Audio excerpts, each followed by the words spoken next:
오늘 설교 제목은 나를 따라오너라입니다. 과연 우리가 아는 길 말고 인생길을 크게 봤을 때 다른 사람들에게 나를 따라오너라 라고 말할 수 있는 사람이 몇 사람이나 될까 생각을 해봅니다. 사실 어려운 일입니다. 절대로 쉽지 않고 힘든 일이죠. 사람들이 따라오는 것도 무섭습니다. 사실은. 내가 모르는 길을 갈 때 사람들이 나를 따라오면 어떻게 되겠어요? 소경이 소경을 인도하는 구덩이에 빠지는 것처럼. 그 두려운 겁니다. 제가 첫 번째 개척했을 때가 그랬었습니다. 그래서 사람들이 말하는 대로 너무 말을 잘 들어서 무서웠습니다. 나도 잘 모르는데 어떡하나. 그래서 사임을 했습니다. 그리고 또 공부를 하고 또 이 자리에 서 있습니다. 나는 지금도 여러분이 나를 따라오라고 말하고 싶지 않습니다. 왜냐하면 나는 아직 부족한 것이 정말 많기 때문입니다. 그런데 이 사람은 어떨지 모르겠습니다. 서울의 한 교회에 아주 평생 종을 치다 살다 돌아가신 분이 계십니다. 종치기. 지금은 없어졌지만 예전에 교회는 종탑이 있었고 시간이 되면 30분 전에 예비종을 치고 시간이 되면 예배 시작종을 밖에서 쳤습니다. 이분이 그 일을 하셨다고 합니다. 어떤 분은 30살 때 교회에 와서 이분이 종치는 것을 보았고 60이 되어서 손자의 손을 붙잡고 가서 이 사람이 종치는 것을 보았다고 합니다. 거의 수십 년 동안 이 종을 치는 이분은 사람들에게 그렇게 알려지지도 않았습니다. 그리고 이 사람을 또 누군가는 더 특별하게 생각하지도 않았습니다. 종을 치든 말든 관심도 없었죠. 그러다가 어느 날 이분이 세상을 떠났습니다. 그런데 장례를 치르는데 문상객이 범상치 않습니다.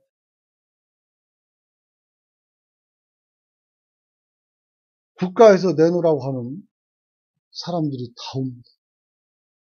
대통령도 화환을 보냅니다. 이게 도대체가 어찌된 일인가 보니까 이분에게는 아들이 하나 있었는데 그분이 장관의 일을 맡아보고 있었다고 합니다. 사랑하는 성도 여러분, 우리 가족이 어느 정도 신분에 있든 그렇지 않든 내 자식이 출세해서 내가 힘을 갖든 그렇지 않든 항상 변함없이 사는 사람들은 복된 사람입니다. 할렐루야. 제 처갓집에 가면 아들이 판사예요. 벌써 된지 오래됐죠.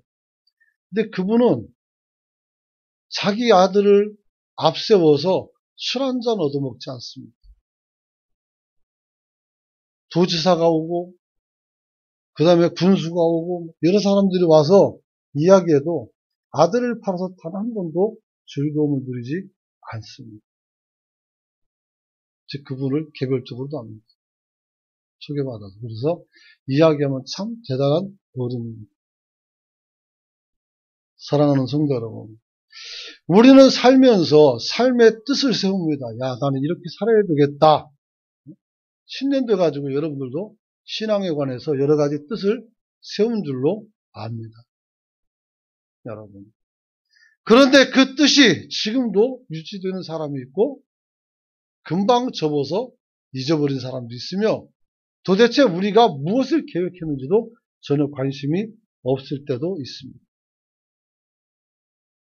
여러분, 하나님은 어떤 사람을 축복할까요?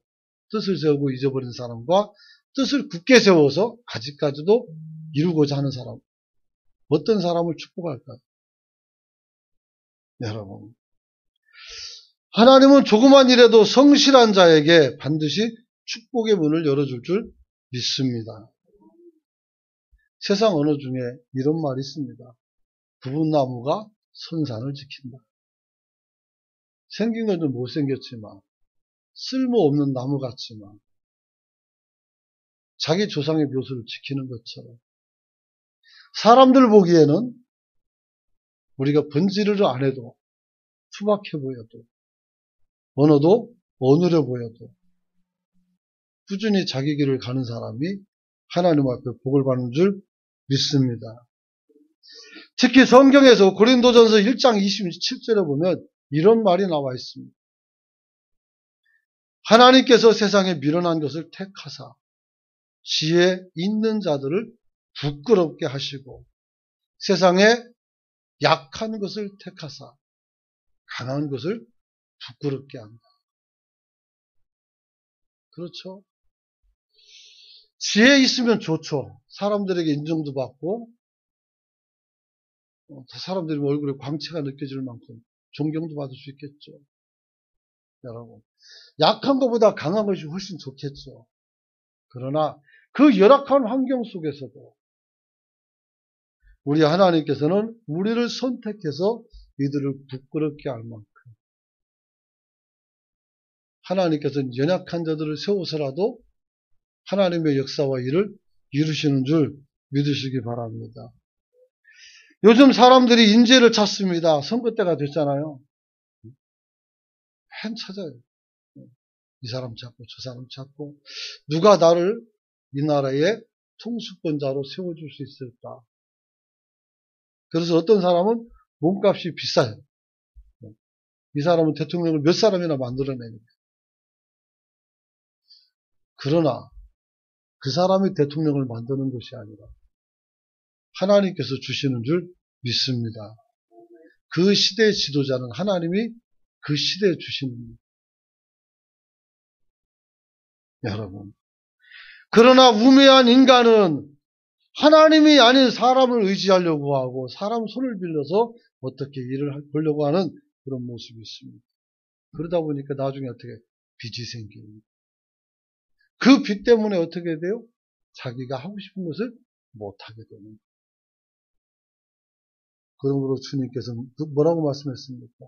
힘없는 애굽도 의지하지 말고 바벨론도 의지하지 말고 오직 여호와 하나님만 의지하라 이렇게 말씀합니다. 아멘입니까? 그렇습니다. 사랑하는 성도 여러분, 저는 인재에 관해서 말한다면 이 세상에서 준비된 사람은 매우 적습니다. 그러므로 어떻게 합니까? 준비시켜서, 다시 말하면 사람을 키워서 사용해야 되는 것입니다. 여러분, 우리 교회가 사람을 키우는 교회가 되시길 축원합니다. 그래, 사람을 키워야. 그러나 사람을 키우지 않으면 한 대가 끝나면 그 교회는 사라지게 되어 있습니다. 여러분들도 사람을 잘 키울 수 있기를 소망합니다. 그 사람이 나보다 더 나은 사람이 설 수 있도록 여러분들이 힘을 더해 줄 수 있기를 축원합니다. 여러분, 오늘 주님께서는 준비된 제사장이나 서기관들, 아니면 회당장들, 아니면 바리새인들, 율법사죠. 그리고 하물며 열심당들, 이런 사람들을 설득해서 그 사람들을 제자로 삼은 것이 아니라 무지하고 힘도 없고 알아주지도 않는 사람들입니다. 누가 갈릴리 호수에서 그물을 깁고 그물을 던지며 고기 잡는 베드로와 그런 사람들을 누가 알아주겠습니까? 그러나 하나님께서는 그들을 선택했고 그들을 통해서 하나님의 사역을 이루어 가십니다. 오늘 우리 은광교회도 그러한 은혜가 있기를 소망합니다. 여러분. 그래서 주님의 이름으로 부름받은 많은 주의 종들은 부름받았을 때 이렇게 대답을 합니다. 에레미야 1장 5절 6절 보면 주님께서 이렇게 말합니다. 내가 너를 모태에 짓기 전에 너를 알았다. 다시 말하면 내가 창조 때부터 너를 알고 있었다는 것입니다. 창세전부터. 그리고 네가 배에서 나오기 전에 너를 성별했다. 구별했다는 얘기죠. 그리고 너를 여러 나라의 선지자로 세웠노라. 이렇게 말합니다. 에레미야가 뭐라고 말했을까요? 할렐루야! 나를 그렇게 써주시니 얼마나 감사합니까? 그럼 그렇게 말했겠습니까? 그러지 않아요. 6절 한번 읽어주세요. 같이 한번 읽어봅시다. 시작. 내가 이르되 슬프도소이다. 주 여호와여 보소서 나는 아이라 말할 줄을 알지 못한 아이다 하니. 말할 줄을 모른다는 겁니다. 말만 잘하고 있구만. 근데 말할 줄을 모른대요. 왜요? 에레미야가 안 거죠. 하나님이 얼마나 광대하고 위대한지, 그분의 지식과 지혜가 얼마나 깊은지, 과연 누가 하나님의 창조와 하나님의 모든 피조 세계에 대해서 입술로 표현할 수 있는 사람은 누가 있습니까? 여러분들이 욥기를 보십시오. 이들이 서로 간에 죄가 없네 인내 없네 싸울 때 하나님께서 묻습니다. 이 모든 것을 만든 네가 누구인지 아느냐? 악어의 저 튼튼할 바를 어떻게 만들었는지 네가 알고 있느냐? 막 물어봐요. 아무 말도 못하는 거죠. 그래서 입술을 가릴 수밖에 없는 거예요. 주님이 말씀합니다. 무지한 말로 이치를 가리는 자가 누구냐? 여러분, 우리가 이 말을 무서워해야 됩니다. 에레미야가 아마도 내가 말을 할 줄 모른다라고 말했을 때 이 말씀을 기억하지 않았어요. 하나님의 뜻을 다 알고 말씀하십니다. 여러분은 말씀할 때 하나님의 이치를 다 깨닫고 말씀합니다. 여러분은 세계의 흐름에 대해서 얼만큼이나 알고 계십니까? 그런데도 우리는 너무 쉽게 말합니다. 너무 쉽게 말해요. 그러므로 어떻게 돼요? 겸비할 줄 알아야 됩니다. 그래서 너를 세계의 선교사, 선지자로 삼았다고 하니까 슬픕니다. 왜 나 같은 걸? 나는 하나님의 이치를 깨닫지도 못하니 왜 나 같은 걸 세워줍니까? 그래서 실제로 하나님의 경륜을 알지 못해서 에레미야가 하나님 말씀을 증거하다가 하도 핍박을 당하니까 이렇게 말합니다. 내가 다시는 이 말씀을 전하지 않겠노라. 하나님의 경륜을 몰라서 속상해서 한 말이에요. 근데 하나님께서 어떻게 합니까? 그 속에 타들어가는 듯한 마음을 줘요. 그래서 안 하면 못 견디는 거예요. 여러분, 이것이 사명입니다. 여러분 잘 아는 모세는 뭐라고 말씀합니까? 출애굽기 3장 10절에서 주님은 이렇게 말합니다. 내가 너를 바로에게 보내어 너에게 내 백성 이스라엘 자손을 애굽에서 인도하여 내리라 라고 말씀합니다. 모세는 뭐라고 말합니까? 11절 한번 같이 읽어봅니다. 시작.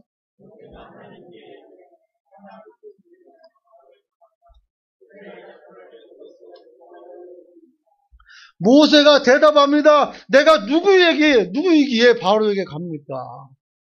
신분상도 안 되고 죄 짓고 도망 나와가지고 40년 동안 숨어 살았는데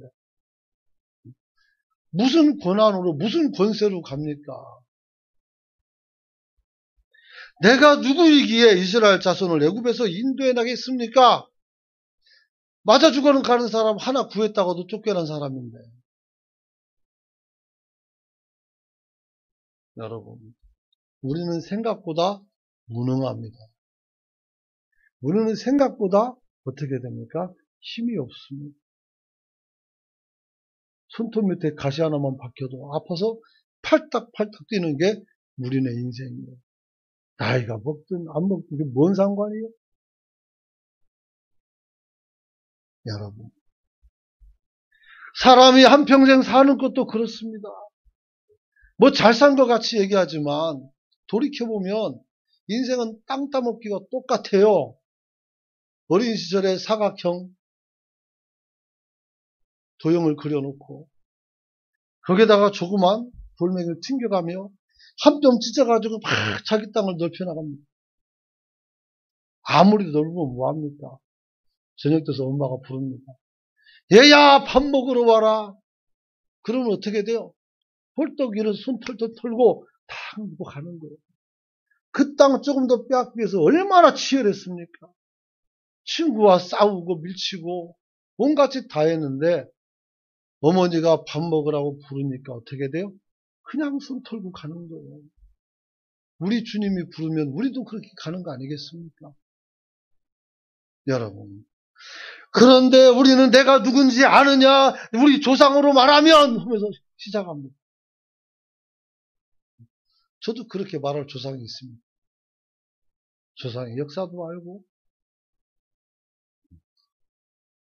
적어도 우리 할아버지가 안 계셨으면 우리가 이렇게 정신문화적으로 발달하지 않았을 것입니다.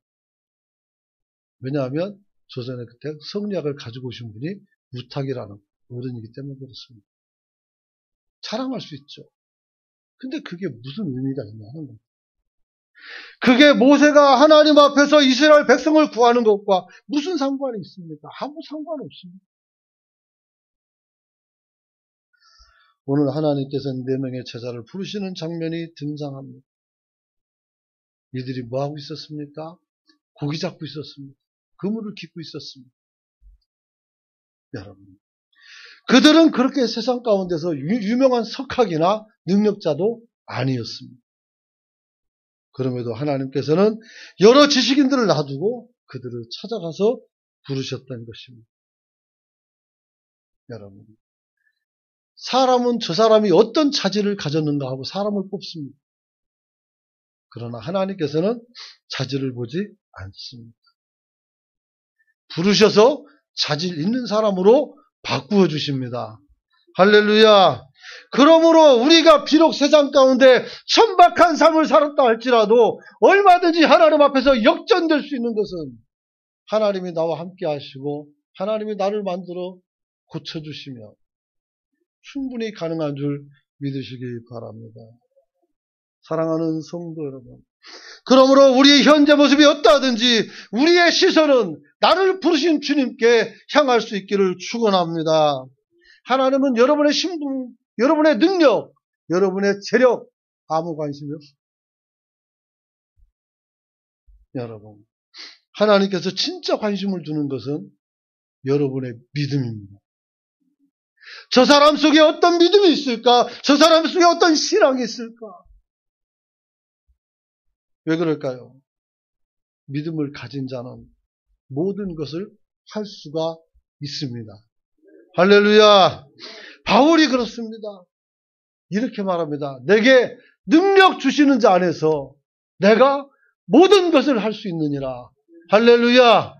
내가 모든 것을 할 수 있다가 아니라 내게 능력 주시는 자, 내가 그분을 믿는다는 겁니다. 내가 그분을 믿고 그분이 내게 능력 주시면 어떤 거라도 할 수 있다는 거 아니겠습니까? 그 믿음을 여러분도 갖기를 축원합니다. 여러분, 어떻게 하면 가능할까? 이 모든 것이 세 가지를 말씀합니다. 우리가 주님을 따르려면 첫째로 한번 따라서 합시다. 비전을 갖자. 주님을 따를 때 그냥 가는 게 아닙니다. 그냥 가는 사람은 정신적으로 문제가 있는 사람이고 주님의 말씀을 듣고 여러분이 거기서 뭘 발견해? 비전을 찾아요. 비전을. 오늘 이 4명의 어부는 주님께서 말씀합니다. 야, 내가 너를 사람을 낚는 어부로 만들어주마 라고 말합니다. 이것이 고기를 잡던 사람이 이제는 사람을 낚는 어부가 된다니 어떻게 되겠어요? 훨씬 상향된 삶이잖아요. 하나님께서는 여러분의 인생을 나락으로 떨어뜨리기 위해서 부른 것이 아니라 나락에 있는 우리를 일으켜서 하나님 나라 백성의 존귀한 자로 세우기를 원하는 줄 믿으시길 바랍니다. 그럼에도 불구하고 존귀한 자가 왜 나락으로 떨어집니까? 뒤에도 나오겠지만 불신앙 때문에 그래요. 불신앙. 하나님께서 사울을 세워서 왕 삼았더니 얘가 지멋대로 해가지고 어떻게 돼요? 이제는 선을 넘어요. 선을. 어떤 선을 넘어요? 자기가 제사하는 제사장의 선을 넘어서 자기가 제사를 해요. 참 야속하게. 제사가 끝나니까 사무엘이 쏙 들어오는 거예요. 그리고 책망을. 조금만 더 기다렸으면 되는데, 조금만 더 참았으면 되는데, 조금만 더 견뎠으면 되는데, 오지 않더라도 내가 안 하고 하나님 앞에 믿음으로 나가도 충분히 되는데, 왜 하지 말아야 될 짓을 합니까? 그게 사울과 우리의 문제점입니다. 여러분. 그냥 어부가 주님을 만나 사람을 낚는 어부가 되게 한다는 이 말씀이 이들에게 비전과 꿈이 된 것입니다. 그래 우리가 사람을 낚는 어부가 된다고? 여러분, 성도가 하나님을 믿으면 하나님은 말씀을 통해서 자연스럽게 여러분들에게 비전, 즉 꿈을 줍니다. 여러분, 이 비전을 갖는 성도가 되시길 축원합니다. 성경을 읽으라는 이유가 그거예요. 거기서 오늘 여러분들이 비전을 갖고 오늘 여러분들이 은혜를 붙잡고 여러분들이 살아가라는 거예요. 제가 아는 전 여순사님이 연락이 왔는데 목사님이 한 달에 한 번 성경 읽으랬다고 반발을 했는데 이제 순종하겠다고 성경을 붙잡으면서 저한테 연락이 왔어요. 한 달에 한 번 성경을 읽으라고 요구하는 목사님이 계시구나, 이 시대에. 여러분, 나는 말하지 않겠습니다. 여러분 알아서 내가 이 말을 왜 했을까? 잘 생각하셔서 열심히 말씀을 대할 수 있기를 축원합니다.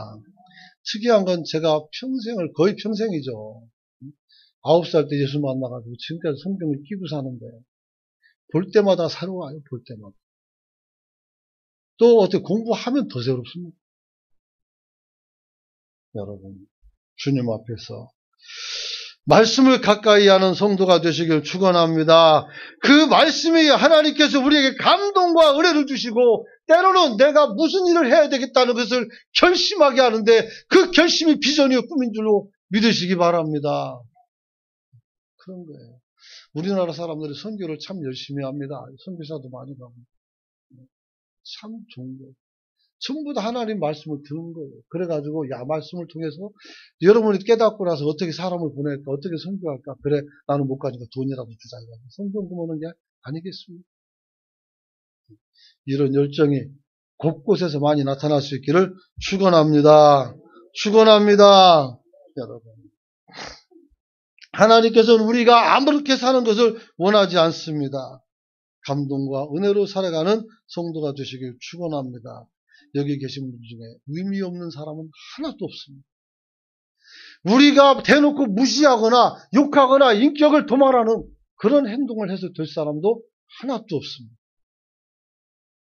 만약에 그렇게 생각한다면 그런 양심에 화인 맞았든지 아니면 악력에 깃들었든지 그런 것입니다. 누구도 그럴 수가 없어요. 다 소중한 사람들이에요. 하나님의 음성을 들으면 다 변할 수 있고 다 달라질 수가 있는 것입니다. 여러분, 주님은 제자들을 부르면서 사람을 낚는 어부가 되라는 비전을 주셨습니다. 비전이 뭡니까? 믿음으로써 우리 안에 희망을 가지고 세우는 목표가 비전이 아니겠습니까? 여러분, 그러므로 사람이 비전을 발견하면 삶의 가치가 달라지는 것입니다. 오늘 주님께서 우리에게 말씀합니다. 무엇을 먹을까 입을까 염려하지 말아라. 이것은 어디 이방인들의 요구하는 것. 그 나라와 그 의를 구하라는 것입니다. 이것이 오늘 우리에게 준 비전입니다. 할렐루야. 즉 내 나라와 내 삶을 위해서만 사는 것이 아니라 이 나라와 하나님의 나라와 그 영광을 위해 살라는 것입니다. 그래서 어떻게 돼요? 우리가 세상의 적은 이곳에 두고 있지만 천국 백성으로 살라는 말씀인 겁니다. 사랑하는 성도 여러분, 비전이 뭡니까? 세상 사람들은 끝을 보지만 믿음을 가지고 있는 사람들은 비전을 통해서 끝없는 비전을 보는 것입니다. 믿음의 사람은 끝없는 비전을 보고 불신자들은 어떻게 돼요? 세상의 끝을 보는 거예요. 여러분이 끝을 보지 말고 비전을 통해서 영원한 사역을 볼 수 있는 성도가 되시길 축원합니다. 이삭의 아들 야곱은 법무술수로 성이 가진 장자의 직분을 빼앗았던 사람입니다. 여러분. 그래서 아버지의 축복은 다 받았는데 형 에서가 아버지의 축복을 받을 게 없자 동생을 죽이려는 마음을 갖습니다. 결국 어머니가 여기 있으면 네가 죽을 것 같으니 떠나라고 말하고 아버지는 삼촌 나발의 집으로 가라고 알려줘서 온갖 축복 다 받았는데 어떻게 집에서 쫓겨나가는 불행을 겪습니다. 얼마나 낙심이 됐겠습니까? 내가 장자로서 안수를 받고 나면 하나님께서 내 길을 시온의 대로처럼 열어주셔서 우리 형을 제압하고 훌륭한 족장이 되어서 아브라함에게 약속하신 그 엄청난 백성의 어버이가 될 것을 생각하고 있었는데, 축복의 통로가 되는 것을 생각했는데 하루아침에 거지처럼 쫓겨났답니다. 그래서 하란 땅 쪽으로 가다가 다리 저문이 돌멩이 하나 툭툭 털어가지고 그거 펴고 자는데 그 밤에 하나님이 역사하십니다. 여러분, 꿈을 꾸는데 사닥다리 꿈이 꾸어집니다. 하나님이 내 기도를 들으시고 내게 어떻게 응답을 주시는 것이죠. 특별히 28장, 창세기 28장 12절 보면 이런 말이 있습니다. 꿈에 본즉 사닥다리가 땅 위에 서 있는데 그 꼭대기가 하늘에 닿았고, 또 본즉 하나님의 사자들이 그 위에서 오르락 내리락 하더라. 그곳에서. 그래서 하나님의 음성을 듣습니다. 무슨 음성 들어요? 우리 조상에게 주신 땅을 내가 너에게 주겠다라는 약속을 받습니다. 아브라함에게 주신 그 축복과 이삭에게 주신 그 축복이 내게 그대로 전달되었다라고 이야기합니다. 그래서 너도 큰 민족을 이루겠다. 이렇게 말합니다. 13절에 나와있죠. 여기 뭐 써져 있네요. 한번 읽어볼까요? 시작. 또 본즉 여호와께서 그 위에 서서 이르시되 나는 여호와니 너희 조부 아브라함의 하나님이요 이삭의 하나님이라. 내가 누워있는 땅을 내가 너와 내 자손에게 주겠노라. 뿐만 아니라 하나님께서 어떻게 돼요? 내가 너를 떠나지 않을 것이다. 이렇게 말씀을 합니다. 그래서 15절에 보니까 그런 말 있죠. 14절, 15절 보니까 쭉 자손이 잘 되는 걸 얘기해놓고 마지막에 이렇게 말해요. 내가 네게 허락한 것을 다 이루기까지, 즉 네가 그 복을 받은 것을 다 이루기까지 내가 너를 떠나지 않겠다. 할렐루야. 아버지에게 쫓겨나고 어머니에게 쫓겨나고 형 때문에 쫓겨나고, 사실 쫓겨나면 아버지 부모는 쫓아내는 건 아니죠. 살리려고 보낸 거죠. 어쨌든 집 나와서 소망이 하나도 없을 때 하나님이 말씀합니다. 내가 너와 함께 할 거다. 오늘 하나님 앞에 기도하십시오. 이것이면 됩니다. 이거면 됩니다. 뭐가 문제가 됩니까? 여러분. 그래서 그는 야곱은 절망과 낭망에서 비전의 사람으로 변해서 이렇게 말합니다. 아, 두렵다, 두려워. 이곳은 다름 아닌 하나님의 집이었구나. 여기가 바로 베델이다. 하나님의 집이다. 이렇게 이름을 줬습니다. 그리고 얘기합니다. 하나님께서 나를 잘 돌봐서 집으로 돌아보낼 때에 내가 이 돌을 세워서 하나님께 제사를 드리고 하나님 앞에 10분의 1, 소득의 10분의 1, 즉 11조를 드리겠노라고 약속을 합니다. 이것이 야곱이 받은 비전입니다. 할렐루야. 야곱이 아버지의 축복을 받아서 내가 거부가 되고 족장이 되고 이게 비전이 아니고,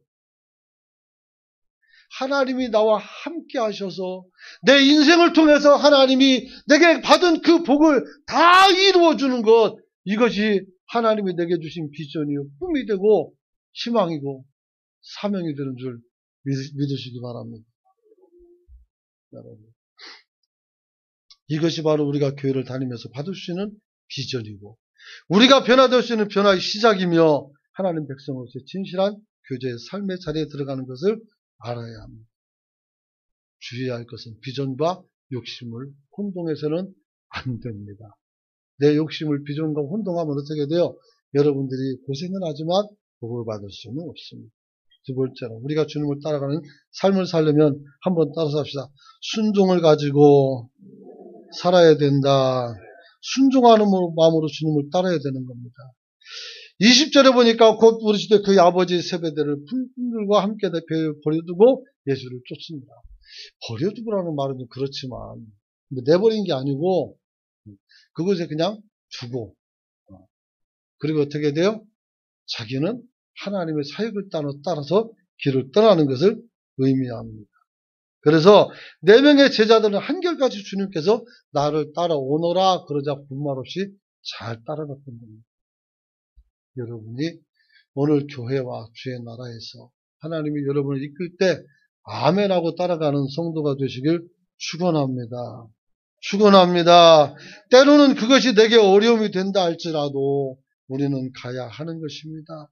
그 문제가 해결되지 않으면 한 발자국도 나갈 수가 없는 걸요.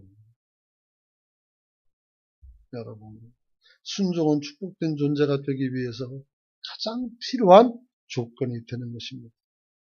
여러분, 내가 하나님께 선택받았다는 사실도 중요하지만 내 안에 하나님을 향한 순종하는 마음이 없다면 여러분은 아무 의미가 없는 사람들입니다. 여러분들은 무능한 사람이 됩니다. 아무것도 할 수가 없습니다.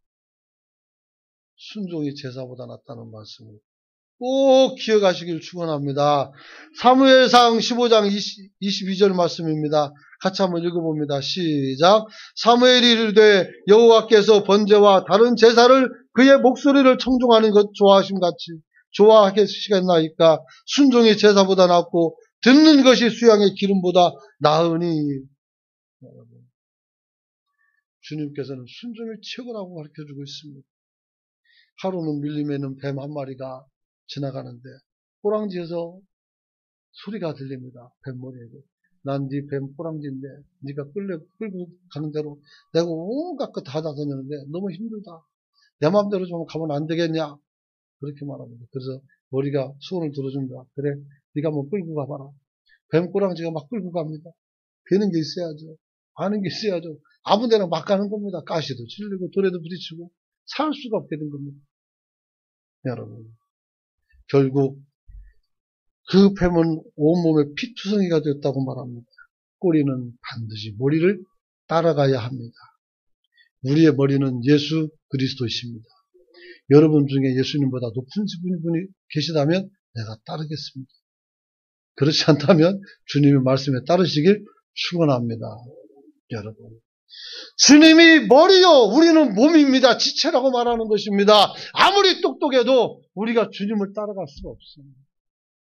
그 주님께서는 또 사람을 세워서 일하죠. 계절을 보면 7 촛대를 붙였죠.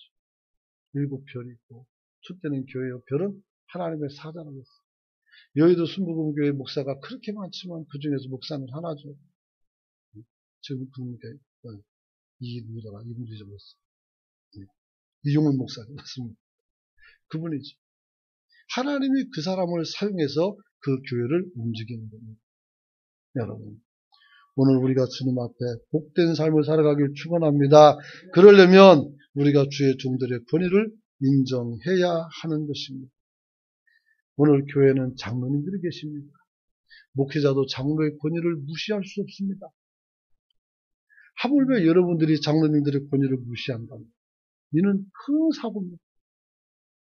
여러분, 민수기 22장 보면 모세가 부수 여인을 취합니다. 그러자 2절에 보면 그들이 이렇게 말합니다. 한번 읽어봅시다. 시작.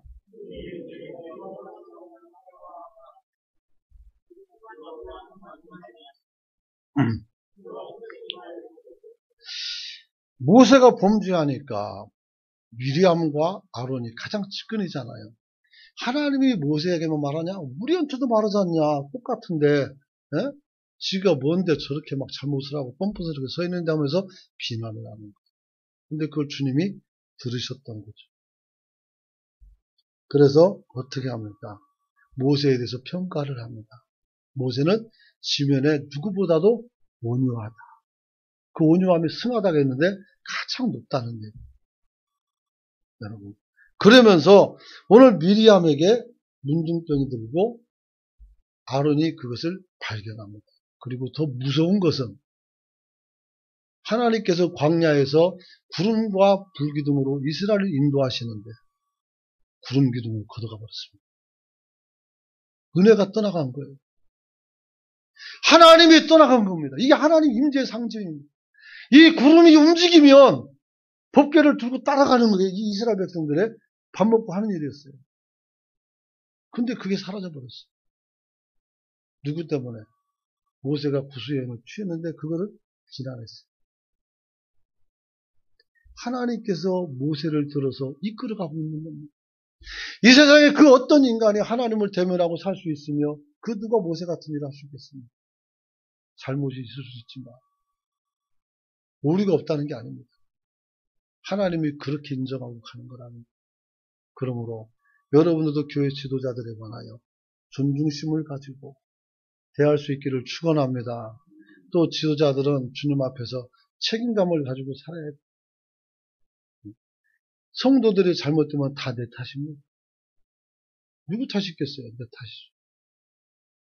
그런 겁니다. 마지막으로 우리가 주님을 따르려면 한번 따라서 합시다. 내 것으로 희생해야 된다. 베드로와 안드레가 주님이 불렀을 때 어떻게 합니까? 그물을 버려두고 바로 쫓아갑니다.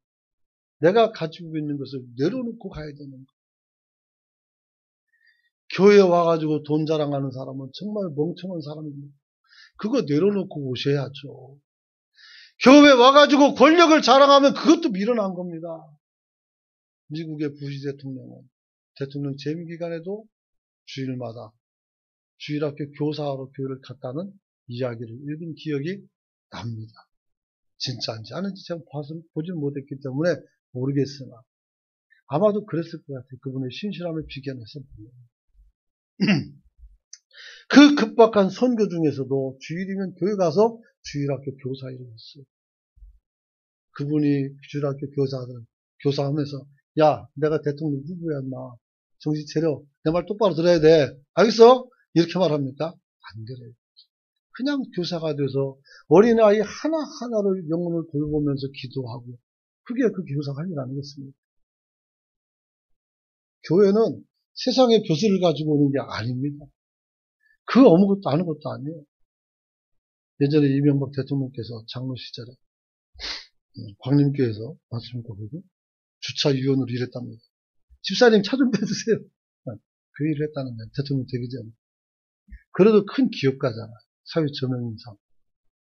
아무 의미가 없습니다. 교회는 한번 따라합시다. 한 형제와 한 자매이다. 그래서 우리가 주님을 따라가려면 어떻게 해야 돼요? 내 소중한 것을 내려놓고 하나님을 우선시 두어야 따라갈 수가 있는 것입니다. 그래서 위대한 믿음의 선진들은 다 포기할 줄 아는 능력을 가졌습니다. 사랑하는 성도 여러분, 우리가 하나님의 주의 종들의 능력은 무엇을 치료하고 기적이 나타내야 능력인 줄 압니다만 진짜 능력은 어떻게 됩니까? 내 것을 내려놓고 온전히 주님을 따르는 것이 진짜 능력인 겁니다. 여러분이 그런 능력을 갖고 살아가는 성도가 되시길 축원합니다. 중요한 것은 하나님께서 여러분의 희생을 반드시 갚아 주실 것입니다. 말씀 마칩니다. 옛날에 한 임금이 있었습니다. 이 왕은 항상 화려한 금관을 쓰고 옷을 입고 거울 앞에 서서 자기를 보면서 흡족해 하는 것을 즐겨했습니다. 그래서 틈만 나면 장신구를 더 구입하고 관을 더 크게 만들고 옷을 더 여벌의 옷을 만들고 자기의 화려한 삶을 즐겼습니다. 그러나 거울 밖의 세상은 사람들이 핍절하고 어렵게 살고 있었다고 합니다. 그러나 왕의 관심은 자기의 아름다움을 꾸미는데 설력하고 있었습니다. 그때 한 충성스러운 신하가 그 거울에다가 구멍을 뚫어서 창을 만듭니다. 밖에 좀 보이도록. 그래서 왕이 또 옷을 입고 와서 그날은 딱 보는데 구멍이 났습니다. 그 안을 보니까 헐벗은 백성들이 지나갑니다. 오늘 그 무거운 짐을 지고 살아남기 위해서 애쓰는 사람들이 보입니다. 여러분, 교회에서 어느 정도 지득급에 올라갔다면 새신자나 초신자의 마음을 헤아려 줄 수 있기를 축원합니다. 그리고 성도의 어려움과 아픔을 살펴줄 수 있기를 축원합니다. 안산에는 고훈 목사님께서 그분이 쓰신 말씀 책 중에서 목회일지 사무일지인데 거기서 크게 나와요. 한 성도가 밥을 사줬는데 그걸 먹고 하는데 성도의 피를 떠먹고 온 것 같더라고요. 제가 그 말씀을 엄청 물었습니다. 야, 내가 그동안 얻어먹은 밥이 얼마나 많은데 당연히 얻어먹는 거로만 생각했지. 고맙게는 생각했지만 근데 이것이 성도의 생명의 피라는 생각은 한 번도 안 났어요. 그리고 그때로부터 마음을 바꿨어요. 여러분, 오늘 사람들이 여러분 앞에 허리를 한번 숙이는 거, 여러분들 앞에 무엇을 한번 대접하는 것은 뭐 쉬운 일일 수도 있겠지만 받는 사람들은 어떻게 돼요? 진중하게 받아들일 수 있기를 축원합니다. 넙죽넙죽 받아먹을 수 있는 게 아니에요. 정말 그렇습니다. 어떤 사람은 눈물이 있고 어떤 사람은 한숨이 있어요.